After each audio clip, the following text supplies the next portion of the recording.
Okay, it's going to be a review of the Battle of Los Angeles for 2018. So this is the only Bola that I've never touched on yet. Some people asked me to review it after it came out, but never got around to it.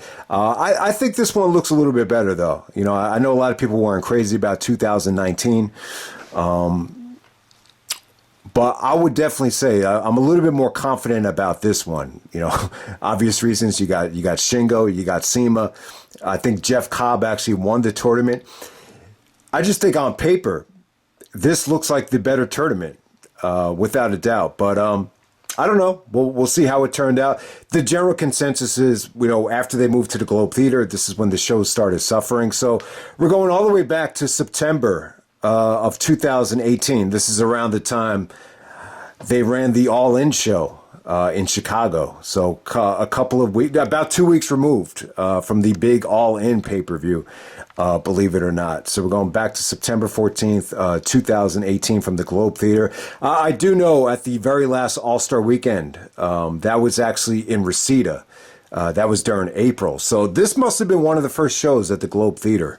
But yeah, let's get right down to it. Let me just run down the list of talent here for night one. You got Horus, Adam Brooks, Flamita, Puma King, CIMA, Jodi Fleisch, Bandido, T-Hawk, who's actually a Japanese wrestler. You got Joey Janela and David Starr, who made it to the finals in 2019. You also got Brody King. You got PCO. So that's everyone on night one. I'm really, really hoping. I haven't even looked at the card yet, and this is just focusing on night one. I haven't seen any other night yet, but I'm really, really hoping that Walter, Dragunov, I know Shingo's in the tournament, but I really hope that Walter and Dragunov don't just make this one match appearance, but we'll see what happens, man. So overall, man, I think this looks like a much better lineup than 2019, and they're not overdoing it with tag matches. The main event of night one, that tag match looks sweet, so we'll see what happens there. All right, so first match tonight, you got Horus and Adam Brooks. I thought this was good, but it got way too much time. They gave them a little bit over 20 minutes. Big fan of Horus, but this combination just didn't need 20 minutes. Just dragged at certain points. Adam Brooks is good, man. He's a good talent. He wasn't acting like a prick. He wasn't overdoing it with the heel work here. The finish was awesome with Horus doing his Cazadora bomb. That came off great. But, considering the talent involved and the time that they went, you just didn't need to give him that much time. Next up, we have Flamita taking on Puma King. This was fun. I didn't think it was great. Flamita was... he was the highlight here, but you had good lucha action. It was tough to get invested in it, but I'm not going to lie. It was really, really sweet at certain points in that match. Next up, we had CIMA taking on Jodi Fleisch. So you got two guys that are well into their 40s here that used to be extremely athletic and just extremely talented. We're definitely a far days away from their prime, but I still thought the match was good. CIMA still has really, really good fundamentals. The only thing that really hurt this match is they did some crazy stuff in the backstage area, and it just wasn't, they weren't set up for the lighting. The lighting just, it wasn't lit, so they were wrestling in the dark, and I thought that really hurt the match. But the finish came off great. Jodi Fleisch is still a good high flyer. For as old as CIMA is, he still has it in the ring from what I've saw in this match. So next up, you have Bandido taking on T-Hawk. Kind of left you wanting more. T-Hawk is a Japanese talent that's really, really good. I'm not sure if he wrestles for Dragon Gate or not. I'm assuming that he does, actually. But him and Bandido, they had a good solid match here, but it was just solid. I just felt like it left you wanting more. Bandido actually goes over with the Avalanche blockbuster. And, yeah, man, but I got to say T-Hawk was really, really good. Next up, you had Joey Janela. Bad boy Joey Janela taking on David Starr. I got to say, this is the best of the tournament matches from the first night. It over-delivered. It was sweet. David Starr really impressed me here. So I didn't know a lot about him when I saw 2019, but a lot of people were saying that this dude wrestled in Progress and WXW, and is actually a really, really good worker. I don't know what happened. He apparently tried to unionize wrestling. He's actually a Jewish wrestler, and he wanted to start a union, and it backfired on him. But if you look at the Wikipedia page, there's a lot of like scandals he's been involved with. But from a wrestling standpoint, he impressed me more in this match than he did in 2019. So if you want to compare him to like a Pete Dunne or a Tyler Bate, I would definitely say that's an accurate comparison with his moveset. Just the way he does the lariat, just his execution is very, very sweet. And he's definitely comparable to those talents that I just named. And Joey was good here. I'm not a huge fan of Joey Janela, but I won't deny that the dude busts his ass. There is an awesome Canadian destroyer that was no-sold and followed up by a super kick from Janela. Just came off sweet. David Starr did some nice springboard lariats here. So really, really sweet match. Janela goes over, so you're not going to have to sit through David Starr in the finals again. But yeah, definitely the match of the first round of this tournament. Next we have Brody King taking on PCO. So you saw PCO at the Honor No More stable in Impact. He's a former Ring of Honor champion. It definitely has history with the Mountie and the WWE and all that stuff, so that's well documented. Him and Brody King had a good match right here. I thought it was good. I thought the effort was good. It wasn't pretty, but they took chances and they brought it with the physicality and the brutality. PCO got a huge pop for some of his moonsaults. So, but Brody King does go over here, so we're going to see Brody King in the second round. And then we get to the main event. We have a ring kampf of Timothy Thatcher and Walter taking on Ilja Dragunov and Shingo Takagi. You know, if you had told me, if you thought that Shingo is, you know, one of the best wrestlers in the world and possibly the best of all time, I'm not going to argue with you. I think Shingo is that good. Even Davey Richards said it. That man is Shingo, the one guy that can go toe-to-toe with anybody. He was awesome here. But, you know, it wasn't just Shingo. Shingo brought it, but both tag teams, everybody brought it in this match. This was an excellent tag match. I kind of went into this thing a little bit cold. I was like, yeah, man, you got great talent out there, but are they really going to thrive in this atmosphere? Are they really going to get the crowd into it? Eventually they did, and it was friggin' awesome.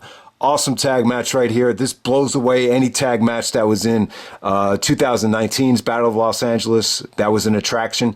And I like what they did here. You know, they gave you the tournament matches in the beginning of the show, and then they delivered the attraction in the main event. So it didn't take away from the tournament at all for me. Walter and Dragunov, you saw what they can do in NXT. I love their matches, especially the first match without fans. I thought that was incredible. And you got a lot of one-on-one stuff between them. And so even before the NXT days, this is where they created their magic. You had great double team work from both teams. It felt cohesive. You saw a lot of good teamwork. Just so much good stuff here, man. It really was awesome. You got great high spots. You got great chain wrestling. You got stiff wrestling. You just got everything you could have asked for here. I just thought it over-delivered.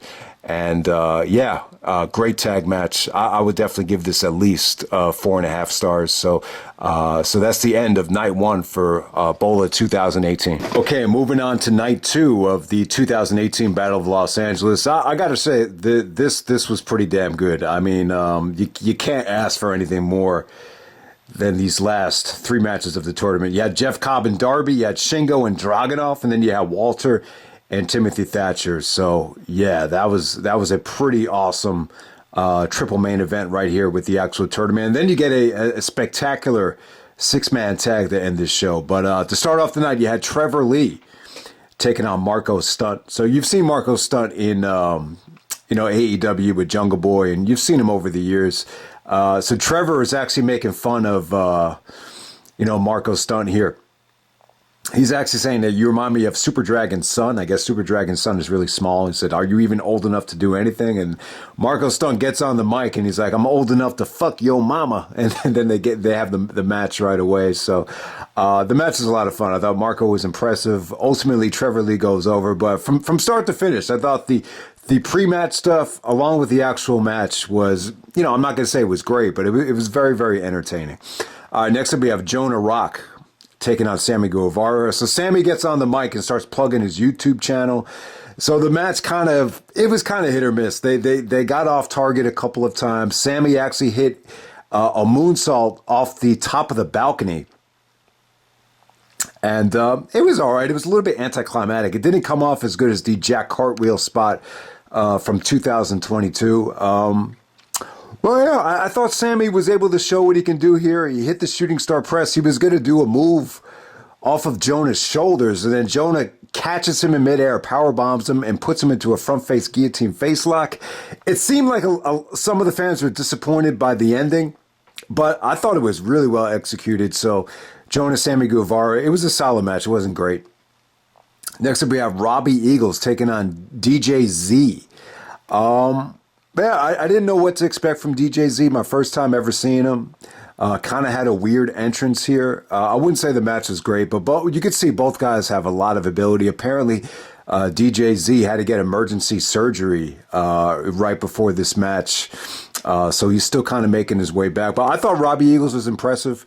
I thought the match was pretty good, while it lasted. Not amazing chemistry. Wasn't, definitely not going to go down as a standout Bola first round match, but you got Robbie Eagles going over, and we move on from there. Next up, we got Jeff Cobb taking on Darby Allin.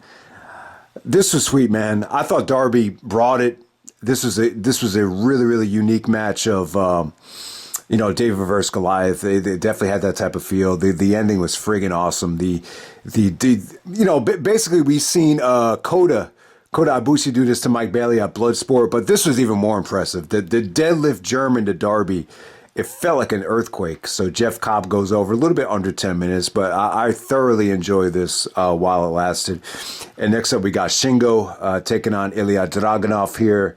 The match was awesome. So yeah, even back then, even 5 years ago, I think Dragunov was still great back then. It doesn't feel like he's gotten that much better since then. He was still pretty damn good back in 2018. And to me, this was like prime Shingo. So I thought the match over delivered. I thought it was stiff. You had Shingo delivering the welcome to Japan, Dragunov kicking out of it. Shingo gives him a stiff-ass clothesline again, and then hits him with it took two Welcome to Japans to put Dragunov away. But, yeah, the match was great. It was every bit as good as you would expect. You never know with Bola sometimes, especially in the new venue, about how shit's going to come off. But, man, this really, really delivered, and I almost got an erection when I saw these two guys were going to face each other in the first round. And then we followed up with another.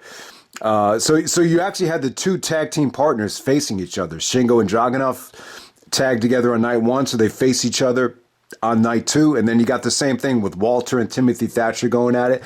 All right, so I wouldn't say the environment was great for Walter and Thatcher. It sounds to me like a lot of their other matches, someone actually said their Progress match was a lot better than this, but this was still damn good. It was just, what you would expect. Very physical, very ground and pound. This felt like a blood sport match.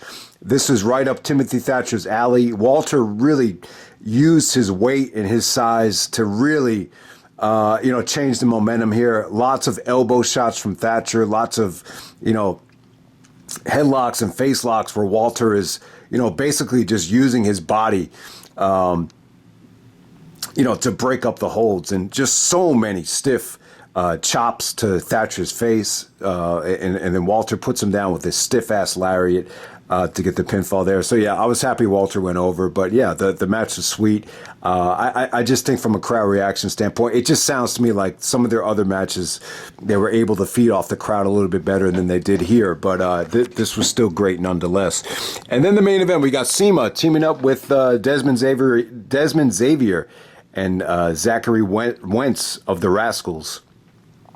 And they're taking on Bandido, Flamita, and Ray Horus. So yeah, this definitely has ties to the six-man Dragon Gate matches. Those are very Lucha inspired. So you got CIMA basically captaining an American tag team right here, taking on a Lucha Libre tag team. So they didn't get that much time. I thought this went longer than 12 minutes, so they get a little bit under 12 minutes, but this rocked the house, though. I thought CIMA looked great. And, this isn't the first time you've seen CIMA, take young American dudes under their wings. He did a lot of stuff with the Young Bucks. I believe he tagged with the Young Bucks on several occasions. Remember, he was like, Young Bucks. So CIMA looked great. I thought Bandido stole the show, though. Lots of Bandido chants. The Lucha guys, they hit they basically took turns hitting high spots, and they all looked impressive. But man, Desmond Xavier and Zachary Wentz, those guys give 100% effort every single time. And yeah, CIMA fit right in. It didn't come off to me like, CIMA was the old man out here. I just thought it was really, really sweet. And just great lucha action, awesome action. Everybody went home happy. There's really nothing you can complain about. I mean, this was an awesome night. The last 3 to 4 matches, even Jeff Cobb and Darby, man. I know it's a little bit on the short side, but god damn it, man. Darby brought it, and that deadlift German into the ring, that over-delivered, man. That got a holy shit chance. So, yeah, really, really sweet night. So I gotta say, man, this tournament is going a lot better so far than 2019.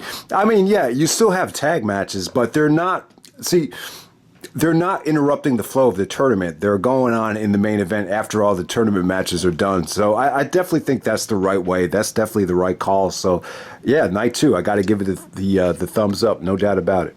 Okay, moving on to night 3 of the 2018 Battle of Los Angeles. We start off with the second round matches.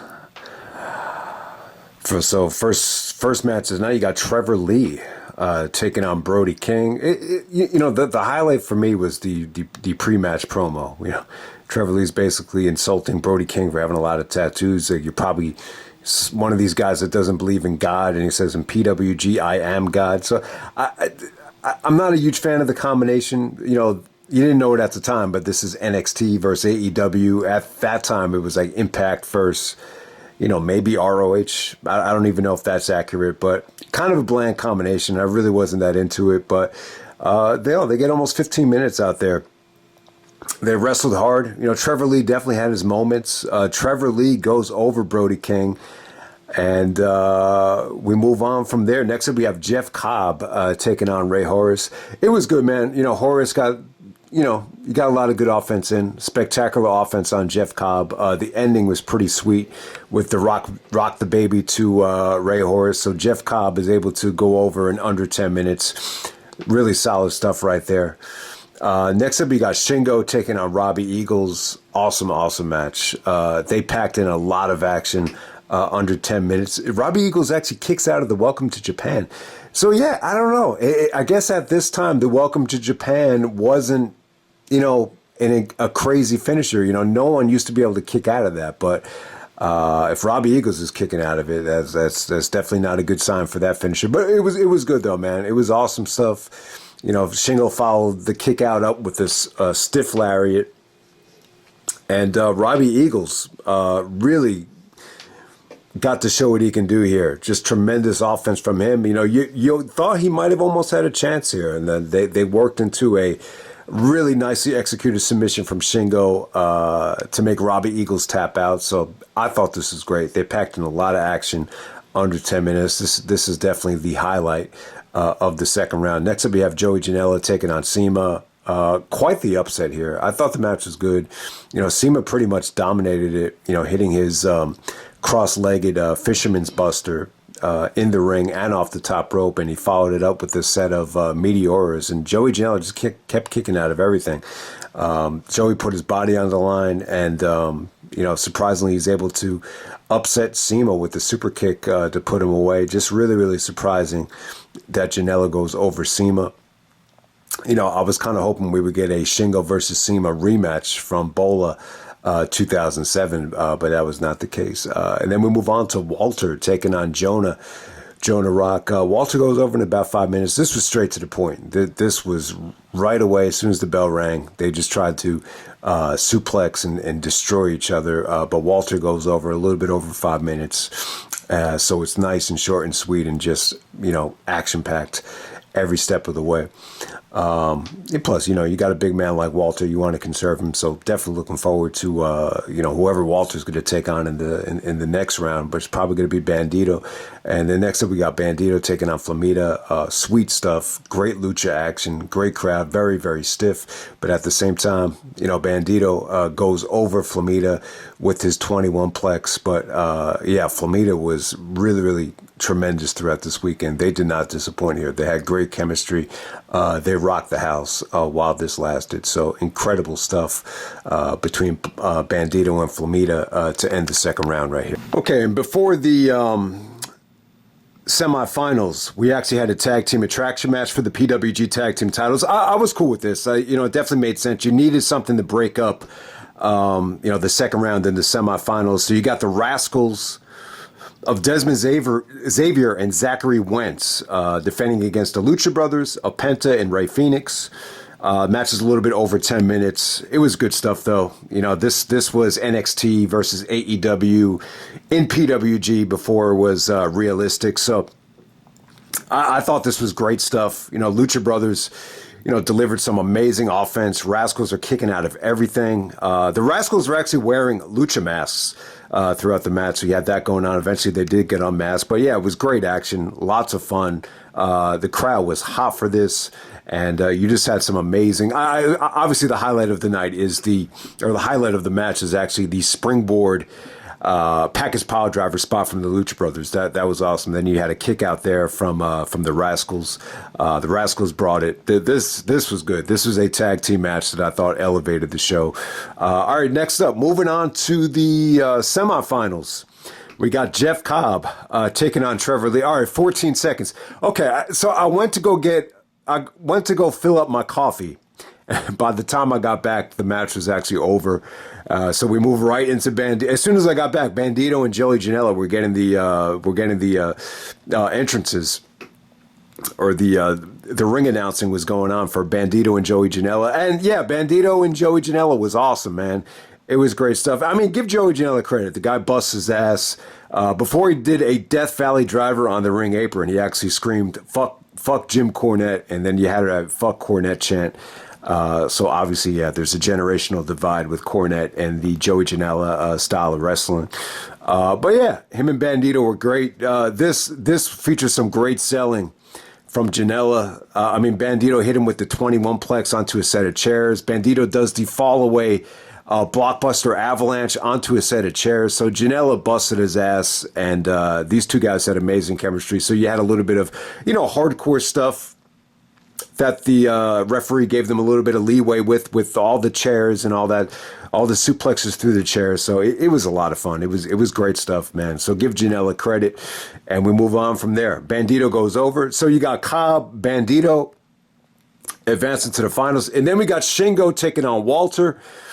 They go about 17 minutes. It took a while to get going because, the crowd had to recover from the brutality of the last match. But, Shingo took a beating here. Just took a lot of deadly chops to the face, lots of clotheslines, just a vicious beatdown from Walter to Shingo. Gave us some nasty Uranagi suplexes, but out of the blue, Shingo just delivers a breathtaking lariat to put Walter away, which just surprised everybody. But so the finals is actually Jeff Cobb, Bandido, and Shingo in a three-way dance. And moving on to the 10-man tag team attraction consolation match. So this features everybody that lost, plus some additional attractions. You got Dan Barry, Darby Allin, Jodi Fleisch, PCO, Puma King, taking on Adam Brooks, David Starr, DJ Z, T-Hawk, and Timothy Thatcher. Man, so they almost get about 20 minutes out there. I thought it was okay. You didn't get a lot of comedy stuff here, because you got guys like Thatcher out there. I don't think the comedy would have worked with this talent pool. But obviously it was good. It was cool to see Darby out there. This is an important match if you're trying to make a name for yourselves. And it really is a match where you definitely, want to show what you can do, from an athletic standpoint or just from a character standpoint. So, it accomplished that. I thought the match was good. It's not going to go down as the most memorable, 10-man tag match right before the finals in Bola history. It's definitely probably one of the more forgettable ones. But it was good though. It was good. I actually enjoyed the fact that it didn't become a freak show like we've seen in the past. So we're going to move on to the finals here. We got Jeff Cobb, Bandido, and Shingo. They go about 25 minutes. Shingo's the first one eliminated. Shingo lasts a little bit over 9 minutes. It felt like he was eliminated even quicker than that. So Bandido actually eliminates Shingo with the Avalanche blockbuster. Kind of disappointing, but you got a nice mix of international talent here. You got language barriers between all three guys. Obviously, Shingo speaks Japanese. Bandido speaks Spanish. Jeff Cobb is actually from Hawaii. So I just felt like the chemistry wasn't the best until it came down to Jeff Cobb and Bandido. I'll tell you what, man, I did not think this was going to be that good. I was blown away. Cobb and Bandido. Out of all the three-way matches I've seen where it just comes down to two guys in these Bola finals, I think Cobb and Bandido executed the best final. Like just from those two alone, it probably was the best, three-way final I think I've ever seen. And yeah, I mean, just some great stuff here. You just had some amazing transitions into Cobb actually picking up Bandido in a flip in midair. It actually takes him by the leg and power bombs him. That was sweet. Just some amazing kickouts of the Tour of the Islands. Bandido's, delivering the 21 plex. Cobb is kicking out of that. The fans are going crazy. The crucifix counter from the Tour of the Islands by Bandido was sick, man. I don't know how he pulled that off, but yeah, this is a great night for Bandido, man. And it's funny. It's almost like Bola took a page out of real sports. I mean, when you look at what happened in the NBA and baseball over the last decade and a half, even going back to the year where Kobe got killed by Boston, it seems to me like Excalibur and PWG, they went with this format of a guy actually losing in the finals, redeems himself and comes back the next year and wins it. So Cobb was actually in the finals in 2017. He wins it in 2018. Same thing with Bandido. He actually wins it in 2019. Same thing with Mike Bailey this year. He lost the finals to Garcia last year, and this year he actually wins it. So it was great stuff. So Cobb actually delivers the Tour of the Islands off the top rope. It follows it up with another Tour of the Islands. I'll tell you what, man, I had the piss during this whole match. I just wanted to hold it in because I didn't want it to fuck up the, my enjoyment of the match. And I held it in, and man, it was sweet, man. Awesome speech by Jeff Cobb. Talked about how he left Hawaii, left his comfort zone, and he basically says if a little bitch like me can win the PWG Bola finals, then anything is possible. Taking a page out of Kevin Garnett's playbook. So yeah, awesome show, man. I apologize, man, for skipping this because yeah, I was just being cheap at the time. Still had a lot of student loans left. Definitely feeling the pressure. But, I definitely should have bought at least night 3. That would have been the answer. Just buy night 3. But I like to watch the tournament as a whole. So maybe that's why I didn't do it. But I definitely should have had this up sooner. 2018 blows away 2019. 2019 was still had its moments, though. I don't want to sound like it was an awful tournament, but I just think 2018, the combination of, Walter, Dragunov, Shingo, Cobb, Bandido, you had some awesome talent here. So if you haven't seen it yet, definitely check it out. I'm sorry that this review seems kind of rushed and is not as in-depth as 2023. I didn't want to review every single rest hold, every single near fall, every single submission, because, these shows have been out for almost 4 years now, 4 or 5 years now.